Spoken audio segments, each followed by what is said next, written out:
எழுத்துக்களை அறிந்த பின்னு வந்த பொல்லாத காதல் அது. 6 வயதில் எழுத்துக்களை அறிந்த பின் வந்த பொல்லாத காதல் அது. இரும்பு கை மாயாவி, பழமுக மன்னன் ஜோ, கனவில் வந்த காதலர்கள்.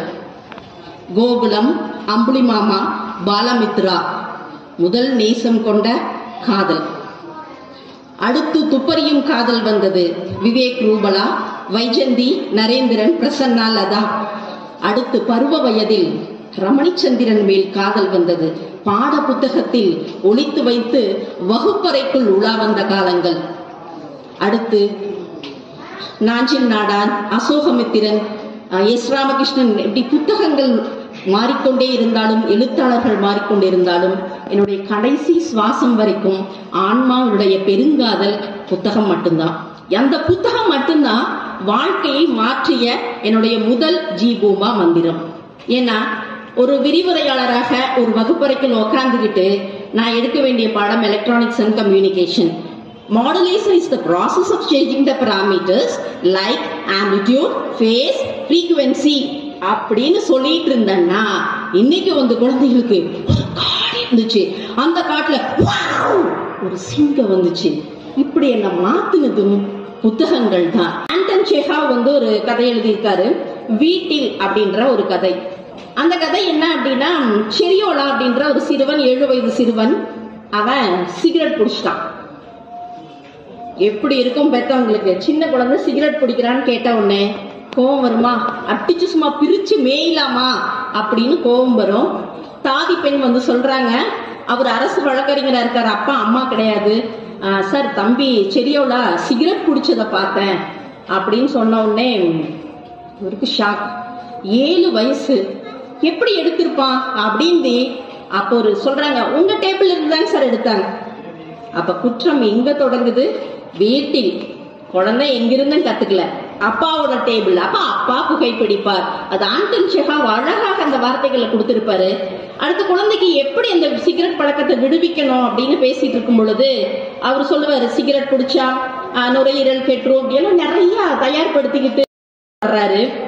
அந்த செடியோட குழந்தை எப்படி இருக்கு? எப்பயுமே ஒரு இடத்துல உட்காராது. ஆனா இங்க இருக்கிற குழந்தை உண்மையிலேயே பரவாயில்ல, உட்கார்ந்து கவனிக்கிறாங்க, ஆடும் ஓடும் பாடும். அவன் மியூசிக்ல ஆர்வம் உள்ள பையன், இப்ப பியானோ வாசிச்சுட்டு இருக்கான். அப்பா உன்னை பார்ப்பதற்காக வர சொல்றாருன்னு தாதி பெண் சொன்னது. அப்பா வந்துட்டாரா அப்படிங்கிறா. வந்தாச்சு அப்படின்னு, அப்பா வந்துட்டார், அப்பா வந்துட்டார் அப்படின்னு அந்த பியானோ இசை குறிப்பு மாதிரி பாட்டு பாடிட்டு நம்ம எப்படி வண்டி எப்படி வருவோம் அதே மாதிரி வந்தாரு. ஓடுந்தி குழந்தை அப்பா மடியில ஏறி உக்காந்துக்கிட்டு அப்பா கட்டி பிடிச்சி ஒரு முத்தம் கொடுத்தது. அப்பா மேல கோபமா இருக்கேன். ஏன்பா கோபம்? நான் உன்கிட்ட பேச மாட்டேன், கீழே இறங்கி உட்காரு அப்படியே. குழந்தைக்கு ஓடி வர்ற குழந்தைக்கு பதச்சிருது. நான் இன்னைக்கு உங்க ரூமுக்குள்ள வரவே இல்லப்பா, உங்க டேபிள்ல இருந்து நான் எதுவுமே தொடலையே அப்படின்றா. அது வந்து எங்க அப்பா குதிரைக்குள்ள இல்லைன்னு அந்த குழந்தையே சொல்லிடுச்சு. நீ பண்ணுன? இல்லப்பா நான் எதுவுமே பண்ணல அப்படின்ட்டுமே.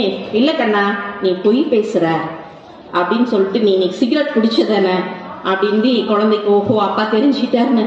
ஆமாப்பா ஒன்னே ஒண்ணுதான், அன்னைக்கு நீங்க ஸ்டைலா குடிச்சிட்டு இருந்ததை பார்த்து நான் ஒன்னே ஒண்ணுதான் குடிச்சேன் அப்படின்னு அவன் சொல்லியிருக்கான். மறுபடியும் பொய் சொல்ற? ஒண்ணு இல்ல, நீ 2 முறை குடிச்சிருக்க.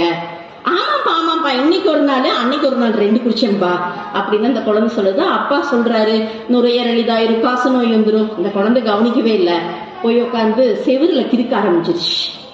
அப்ப எப்படி இந்த குழந்தைய திருத்தலாம் அப்படின்னு யோசிக்கிறாரு. தினமும் பெட் டைம் ஸ்டோரி சொல்லுவாரு. அப்பா இன்னைக்கு தூங்கும் போது ஒரு அப்பா வித்தியாசமான கதை சொல்றேன்னு சாப்பிட்டு வந்து மடியில உட்கார வைக்கிறார். ஏன்னா குழந்தைக்கும் நமக்குமான அந்த நேரம் பாத்தீங்கன்னா இரவு. நம்ம வந்து சின்ன வயசுல இருந்து பெரியவங்க வரைக்கும் பாத்தீங்கன்னா கட்டி பிடிக்கணும். கட்டிப்பிடி வைத்தியம் கமல்ஹாசன் சொன்ன மாதிரி அந்த ஆன்மாக்கள் 2 தொடக்கூடிய இடம் அது. அந்த குழந்தைகளை கட்டி தழுவி மடியில உட்கார வச்சு கதை சொல்லும் பொழுது நீங்க உங்க குழந்தைய ஆகச்சிறந்த ஒரு குழந்தையாக மாற்ற முடியும்.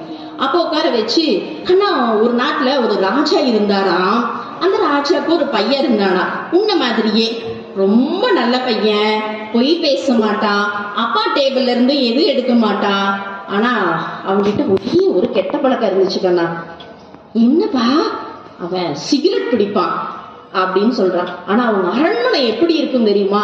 ஃபுல்லா எங்க பார்த்தாலும் அங்க ரஷ்யால பாப்லர் மரங்கள் சொல்லுவாங்க, பாப்லர் மரங்களா இருக்கும், நிறைய நீரூற்றுகள். நம்ம அத்தை வீட்டுல பார்த்தோம்லப்பா அதே மாதிரி தான்.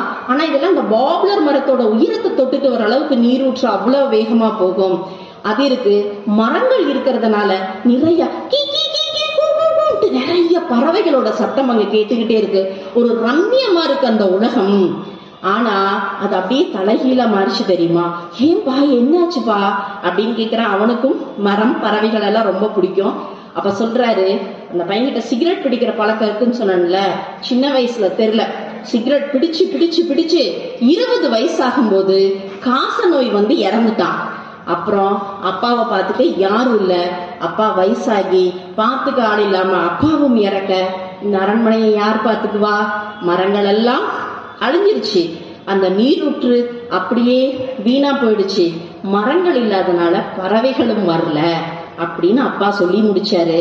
அது வரைக்கும் அவ்வளவு அறிவுரை சொல்லி கேட்காத குழந்தை, அப்பா அப்பா என்னடா கண்ணு, இனிமேல் நான் சிகரெட் பிடிக்க மாட்டேன் அப்படின்னு, சாரிப்பா அப்படின்னு சொல்லிட்டு அந்த குழந்தை ஓடி போனதாக அந்த கதையை வீட்டின்னு சொல்லிட்டு எழுதியிருக்காரு.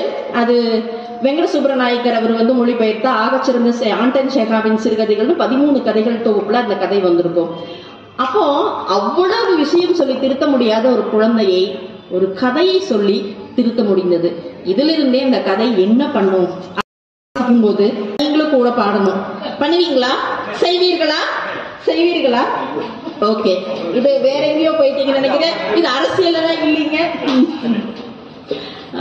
நாம எப்பவுமே தோழர்கள் தான் அந்த அரசியல். ஆமா, அதனால இப்ப ஒரு சின்ன கதை, யாருடைய முட்டை அப்படிங்கிற ஒரு கதை. இது ஒரு எறும்பை பற்றியான ஒரு கதை. அறுவடை காலத்துல பாத்தீங்க அப்படின்னா நெல்லெல்லாம் நிறைய அறுவடை பண்ணி களத்துல எடுத்துட்டு போய் அடிச்சு மூட்டை மூட்டையா எடுத்துட்டு போவாங்க. அப்ப அந்த கீழே சிந்தி போன நெல்களை எல்லாம் நெல்மணி எடுக்கிறதுக்கு நிறைய பறவைகள் வரும், எலி எல்லாமே வந்து எறும்புல இருந்து எல்லா உணவுகள் எடுத்துட்டு போயிட்டு இருக்கோம். அப்ப சுல்லா அப்படிங்கிற ஒரு எறும்புகளுக்கே நம்ம என்ன சொல்லுவோம், சுறுசுறுப்பா இந்த மழை காலத்துல கூட உணவு சேகரிச்சு வச்சுக்கிட்டே இருக்கும் அப்படின்னு. அப்ப தலையில ஒரு நெல்மணியை எடுத்து வச்சுக்கிட்டு நம்ம இப்படி வேலை செய்யும் போது களைப்பு தெரியாம இருக்க என்ன பண்ணுவோம், ஏலேலோ ஐலசா பாட்டு பாடுற மாதிரி அது முட்டையை தூக்கி வச்சுக்கிச்சு. சரி, எறும்பு அந்த நெல்மணியை தூக்கி வச்சுக்கிட்டு தலையில வச்சுக்கிட்டு நீங்க சொல்லுங்க, ஏலேலோ சொல்லுங்க. யாருமே கை ஆக்ஷன் பண்ணலையே. ஏலேலோ ஐலசா, ஏலேலோ ஐலசா அப்படின்னு எல்லாம் தூக்கிட்டு போயிட்டே இருக்காங்க. போயிட்டு இருக்க வழியில ஒரு கல்லு மாதிரி இருக்குது. சுல்லாம் போய் அதுல முட்டிட்டு வலிக்குதே வலிக்குதே வலிக்குதே அப்படின்னு கத்த ஆரம்பிச்சிருச்சு. தாத்தா தாத்தா என்ன வாங்க தாத்தா அப்படின்ட்டு சுல்லானோட தாத்தா வர்றாரு.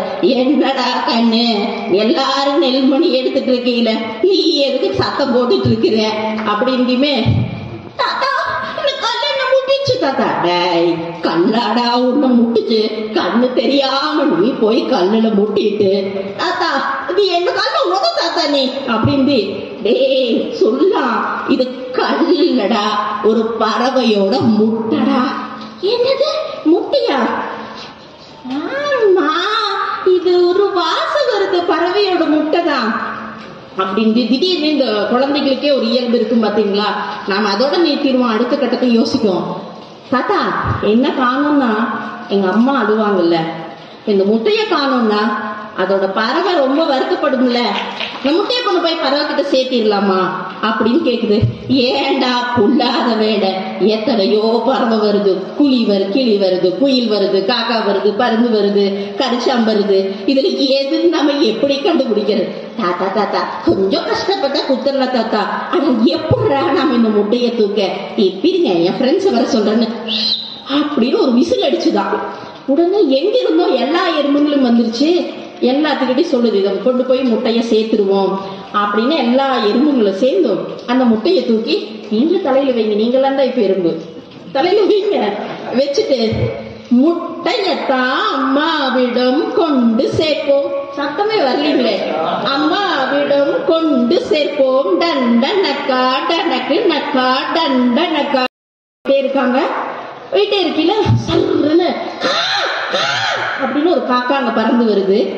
காக்காய் பார்த்தோன்னே, அக்கா அக்கா காக்கா, அக்கா உங்க முட்டையா பார்த்து கொஞ்சம் சொல்லுங்க தம்பி தம்பி, இந்த முட்டை என்னோட முட்டை இல்ல, நான் மரத்துல தான் முட்டை வைப்பேன் அப்படின்ட்டு காக்கா ஓடி போயிடுச்சு. இப்ப இறக்கி வச்சுட்டாங்க. மறுபடியும் என்ன பண்ணணும்? முட்டைய தூக்கி தலையில வைங்க. எடுங்க எல்லாரும். முட்டையத்தான் அம்மாவிடம் கொண்டு சேர்ப்போம், டண்டனக்கா டனக்கு நக்கா அப்படின்னு சொல்லிட்டு போயிட்டே இருக்காங்க. அப்ப அங்க ஒரு ஓனா இப்படி நாக்கு நீட்டிட்டு இருக்குங்களா, வந்தா குடிக்கிறதுக்காக எறும்பு பார்த்துருச்சு. இப்படி நாக்கு நீட்டிட்டே போகுது. அண்ணி அண்ணி, ஓனா அண்ணி, உங்க முட்டையா பார்த்து கொஞ்சம் சொல்லுங்க அண்ணி அப்படின்ட்டுமே அது ஆஹா இத்தனை எறும்பு இருக்குது, வேட்டைதான் பக்கத்துல போயிட்டு நம்ம சொல்ல டக்குன்னு பின்னாடி ஓடிடுச்சு. தம்பி தம்பி, என்னோட முட்டை இல்ல தம்பி அப்படின்னு சொல்லி டக்குன்னு பிடிக்க போச்சான். இதுங்க எஸ்கேப் அப்படின்னு ஓடிட்டு கீழே வச்ச முட்டைய மறுபடியும் முட்டையத்தான் அதே லைன் தான் சொல்லுங்க. முட்டையத்தான் அம்மா, நீங்க தான் நிஜமாவே பெரியவங்க, உங்க தயக்கத்தை உடைக்கவே மாட்டேங்கிறீங்க. இதே குழந்தைங்களா இருந்து வச்சுங்க, இறங்கி சும்மா அடிச்சு ஆடுவாங்க. நீங்க அந்த குழந்தைய மாற மாட்டேங்கிறீங்க. அதை உடைச்சு மாறினா மட்டும்தான் மேஜிக் உங்களுக்குள்ள நிகழும். நானும் ஜீபூம்பா ரகசியத்தை நிகழ்த்திட்டு போக முடியும். முட்டையத்தான் அம்மாவிடம் கொண்டு சேர்ப்போம், டண்டனக்கா டனக்கு நக்கான்னு அப்படியே போயிட்டு இருக்காங்க. ஒவ்வொரு பறவைகளா பாக்குறாங்க. இல்ல இல்ல இல்லன்னு சொல்லிட்டு அப்படியே முடிஞ்சிருச்சு. இவங்களுக்கு சோர்ந்து போயிட்டாங்க. டேய் சொல்லா, தேவையில்லாத வேலை பண்ணு, நம்ம பொழப்ப கெடுத்துட்டியடா. தாத்தா ஒரே நிமிஷம், ஒரே ஒரு பறவை பார்த்துடலாம் தாத்தா, அதுக்கு நான் முடிச்சிடும் தோல, கேட்கப்படாதீங்க. அவரு ஐயோ நேரம் போகுதேன்னு அவரு வயிற்றுக்குள்ள பகீர்னு இருக்குது. அதனால அந்த பறவையெல்லாம் கட் பண்ணிட்டேங்க. கடைசியா விதி ஒரு சத்த புதற்குள் இருந்து, என்னோட தங்க முட்டை, பட்டு முட்டை, வைர முட்டை காணலையே. அம்மா வந்து குழந்தை கண்ணா, என்னோட பட்டு, என் தங்கம், என் வைரம் காணலையேங்கிற மாதிரி ஒரு பறவை இப்படி புதற்குள்ள மூஞ்சி வச்சுக்கிட்டு பாட்டு பாடிட்டு இருக்குது. என்னோட பட்டு முட்டை, தங்க முட்டை, வைர முட்டை காணலையே அப்படின்னு. அப்போ இதுங்களுக்கு உறுதி ஆயிடுச்சு. இப்ப முட்டை இறக்கிடுங்க. இறக்கி கீழே வச்சுட்டு போய் புதற்குள்ள இருந்து முகத்தை அப்படி திருப்பி எட்டி பார்த்தா, காடையக்கா, அக்கா அக்கா காடையக்கா, உங்க முட்டையா பார்த்து கொஞ்சம் சொல்லுங்கக்கா அப்படின்ச்சா. காடை வந்துச்சு. அந்த ஹேண்ட் மைக் இல்லாம கஷ்டங்க, கட்டி வச்ச மாதிரி இருக்குது. அது போச்சான். பார்த்துது பயங்கர சந்தோஷமாயிருச்சு. பயங்கர சந்தோஷமாயிட்டு அதுக்கு கொடுத்தா ரொம்ப நேரம் இழுத்துருவாங்கன்னு தோழர் அப்படியே எக்ஸிக்க கொடுத்துட்டாரு. தோழர் மைண்ட் வாய்ஸ் கேட்ச் பண்ணுங்க, முடிச்சிருக்கு, கவலைப்படாதீங்க. உங்க பரிதம் புரிகிறது, இனம் இனத்தை அறியும். அப்ப என்னாச்சு போச்சு, பார்த்துது முட்டையை பார்த்துது, என்னோட தங்க முட்டை, பட்டு முட்டை, வைர முட்டை கிடைச்சிருச்சே, ஏஹே கிடைச்சிருச்சேன்னு ஒரே சந்தோஷமா அது பாட்டு பாடிட்டு, கொண்டு வந்த சேர்க்க உங்களுக்கு நன்றி சொல்வோம், நன்றி சொல்வோம்னு நன்றி சொல்லிச்சான். இவங்களுக்கு ஒரே சந்தோஷம். கொஞ்சம் கஷ்டப்பட்டாலும் அந்த குழந்தை, பெரியவங்க வந்து நம்ம வேலை கெட்டு போயிருந்து யோசிச்சோம், குழந்தைகள் உரிய நபர்கிட்ட கொண்டு போய் சேர்க்கணும்னு சேர்த்தாச்சு. அதோட ஒருத்தருக்கு உதவி செஞ்சு அதுல வர்ற மகிழ்ச்சி மிகப்பெரிய இது. இதுவரைக்கும் அவங்க எப்படி பண்ணாங்க? டண்டனக்கா டனக்குனக்கா, ஏ ஹே டண்டனக்கா, ஏ ஹே டனக்குனக்கா, டீனேஜர் கற்பனை பண்ணீங்க அது மாதிரி டண்டனக்கா டனக்குனக்கான்னு சொல்லிட்டு இப்ப எல்லா எறும்புகளும் போது பறவைகள் அதனோட இயல்பு, உதவி செய்யணுங்கிற குணம், இப்படி நிறைய கருத்து, முழு கதையை சொல்லும் போது இன்னும் நிறைய சொல்ல முடியும். அப்போ ஒரு கதையின் மூலமாக குழந்தைகளுக்கு இத்தனை விஷயத்தை கடக்கும் போது, பறவைகள், விலங்குகள், மரங்கள் தெரியும் போது குழந்தைகளுக்கு இந்த பிரபஞ்சம் என்பது மனிதர்களுக்கானது மட்டுமல்ல, இங்க இருக்கக்கூடிய பறவைகள், விலங்குகள், மரங்கள், செடிகள், பூச்சிகள் எல்லாவற்றிற்குமானது அப்படிங்கிற ஒரு உணர்வை ஒரு கதை விதைக்க முடியும். கதையும் புத்தகங்களும் அற வாழ்வை கட்டமைப்பதில் மிக முக்கிய பங்கு வகிக்குது. அடுத்த முறை இன்னும் வேற ஜீபமா சொல்லி உங்களை ஆட வைக்கலாம். இன்னைக்கெல்லாம் சோர்வா வேற இருக்கிறீங்க, அதனால வேற கதைகளோட வர்றேன். உண்மையே கதைகள் அவ்வளவு அற்புதம் வாய்ந்தது. வாசியுங்கள். அது இருக்கக்கூடிய கதைகளை தினமும் இரவு உங்க குழந்தைகளோட சொல்லுங்க. உங்க 2 பேருக்கும் இருக்கக்கூடிய இடைவெளி குறையும். 10 பருவத்துல உங்களுக்கு ஒரு கலக்கம் வரும், ஐயோ நம்ம குழந்தை தடமாறி போகிறதோ அப்படின்னு. எந்த வீட்டில் குழந்தையும் பெற்றோர்களும் தொடர்ந்து உரையாடி கொண்டிருக்கிறார்களோ அந்த வீட்டில் குழந்தைகள் தடமாறி போவதில்லை.